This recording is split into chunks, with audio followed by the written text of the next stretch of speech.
नमस्कार, मी Shanaya. Israel, America आणि इराणमधील युद्धामुळे सध्या भारत आणि इराण संबंधांवर जोरदार चर्चा सुरू आहे. इराण आणि भारत यांचे संबंध कधीपासून आहेत यावर तर चर्चा सुरूच आहे. पण ही सुद्धा चर्चा सुरू आहे की भारतातील काही राज्यांवर इराणचा खूप मोठा प्रभाव आहे. भारत आणि इराण दोन वेगवेगळे देश, हजारो किलोमीटर अंतर. पण इतिहासात डोकावून पाहिलं तर या दोघांचं नातं इतकं खोल आहे की त्याचे ठसे आजही आपल्याला पाहायला मिळतात. अगदी आपल्या रोजच्या चहाच्या कपापासून ते हैदराबादच्या चार मिनार पर्यंत आणि ताजमहाल पर्यंत. होय, तुम्ही बरोबर ऐकलं. भारत आणि इराणचं कनेक्शन केवळ राजकारणापुरतं नाही, तर संस्कृती, भाषा, अन्न आणि वास्तुकलेपर्यंत पसरलेलं आहे. भारत आणि इराणचं नातं तसे हजारो वर्ष जुनं आहे. एकेकाळी या दोन्ही देशांच्या सीमा एकमेकांना जोडलेल्या होत्या. ते एकमेकांचे शेजारी देश होते. जेव्हा भारत आणि पाकिस्तानची फाळणी झाली, तेव्हा ही सगळी सीमा पाकिस्तानच्या वाट्याला गेली. पण इतकी वर्ष शेजारी राहिल्यामुळे दोन्ही देशांमधील ऋणानुबंध कायमच घट्ट राहिलेत किंवा अजून देखील घट्ट आहेत. इराणला पूर्वी पर्शिया म्हणून ओळखलं जायचं. तिथल्या संस्कृतीचा भारतावर, विशेषतः हैदराबादवर खूप मोठा प्रभाव पडला. मग त्या इराणच्या सुंदर इमारती असोत, तिथले कपडे असोत, धर्म, भाषा किंवा संगीत आणि साहित्य, अगदी खाण्यापिण्यापर्यंत सगळ्या गोष्टीत भारत आणि इराणचं एक वेगळं कनेक्शन आपल्याला आजही पाहायला मिळतं. सर्वात आधी आपण चहावर बोलूया. आज भारतात चहा म्हणजे भावना आहेत. सकाळची सुरुवात असो किंवा मित्रांसोबत गप्पा, चहा कायम असतोच. पण पर्शियन संस्कृतीत देखील चहा हे आदरातिथ्याचं प्रतीक होता. पर्शिया म्हणजेच आजचा इराण. तिथे पाहुणा आला की त्याला चहा देणं ही परंपरा होती. हळूहळू हा प्रभाव भारतात देखील पाहायला मिळाला. इराणला पूर्वी पर्शिया म्हणून ओळखलं जायचं. तिथल्या संस्कृतीचा भारतावर, विशेषतः हैदराबादवर खूप मोठा प्रभाव पडला. मग त्या इराणच्या सुंदर इमारती असो, तिथले कपडे, धर्म, भाषा, संगीत आणि साहित्य, सर्वकडे प्रभाव आहे. मध्ययुगीन काळात तर पर्शियन भाषेचा खूप मोठा प्रभाव होता. भारतातील झोरोस्ट्रियन म्हणजेच पारशी लोक इराणमधून आले, म्हणूनच त्यांना पारशी हे नाव पडलं. प्रसिद्ध उद्योगपती टाटा घराणे देखील पारशीच आहे. पर्शियन ही मध्ययुगीन भारतातील अनेक राजांची अधिकृत राजभाषा होती. प्राचीन भारतातील अनेक ग्रंथ पर्शियन भाषेत लिहिले गेले आहेत. इतिहासात पाहिलं तर भारत आणि इराणचे संबंध व्यापारातूनही खूप मजबूत झाले होते. प्राचीन काळात समुद्रमार्गाने भारत आणि पर्शिया यांच्यात व्यापार होत होता. मसाले, कापड, रेशीम, दागिने आणि अनेक वस्तूंची देवाणघेवाण होत होती. या व्यापारामुळे दोन्ही देशांच्या संस्कृतीतही एकमेकांचा प्रभाव पाहायला मिळाला.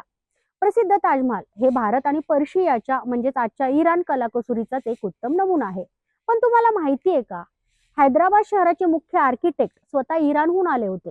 त्यांनी इराणमधील इस्फहान शहराच्या धर्तीवरच चार मिनार आणि संपूर्ण हैदराबाद शहराची रचना केली. आज आपण ज्या गोष्टी आवडीने खातो त्यामध्ये देखील इराणचं कनेक्शन आहे. फक्त इराणी चहा किंवा इराणी कॅफेच नाही बरं का, तर रमजानमध्ये मोठ्या आवडीने खाल्ली जाणारी हलीम सुद्धा ही इराणी खाद्य संस्कृतीतूनच आली आहे. इतकंच काय, तर आपला रोजचा नान हा शब्द सुद्धा मूळचा पार्शियनच आहे. हैदराबादची स्थापना करणारे कुतुबशाही राजे इराणचे शिया मुस्लिम होते. इतिहासकारांच्या मते शियांचे पहिले खलिफा आणि सुन्नींचे चौथे खलिफा अली यांना हैदर ही पदवी होती आणि त्यांच्याच नावावरून या शहराचं नाव हैदराबाद पडलं. सरकार, दरबार, शिपाई हे सर्व शब्द सुद्धा मूळचे पर्शियन याच भाषेतून आलेले आहेत. अनेकांचा असा समज आहे की हैदराबादमध्ये ज्यांचा अमेरिका आणि इस्रायलच्या हल्ल्यात मृत्यू झाला ते इराणचे दिवंगत सर्वोच्च नेते आयतुल्ला अली खामेनी यांच्या नावाचा रस्ता आहे. पण हे खरं नाही बरं का. त्या रस्त्याला खामेनी हे नाव असून खोमिनी यांचं नाव आहे.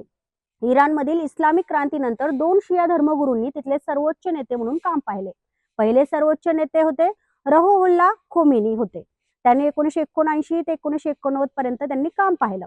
इराण आणि हैदराबादमधील सांस्कृतिक संबंधांचं प्रतीक म्हणून बंजारा हिल्स रोडवर नंबर 7 ला खोमेनी यांचं नाव देण्यात आलं. विशेष म्हणजे याच रस्त्यावर इराणचे दूतावास देखील आहेत. ते 1989 मध्ये त्यांच्या मृत्यूनंतर अली खामेनी यांनी पदभार स्वीकारला. आता याच अली खामेनी यांचा मृत्यू झाला आहे.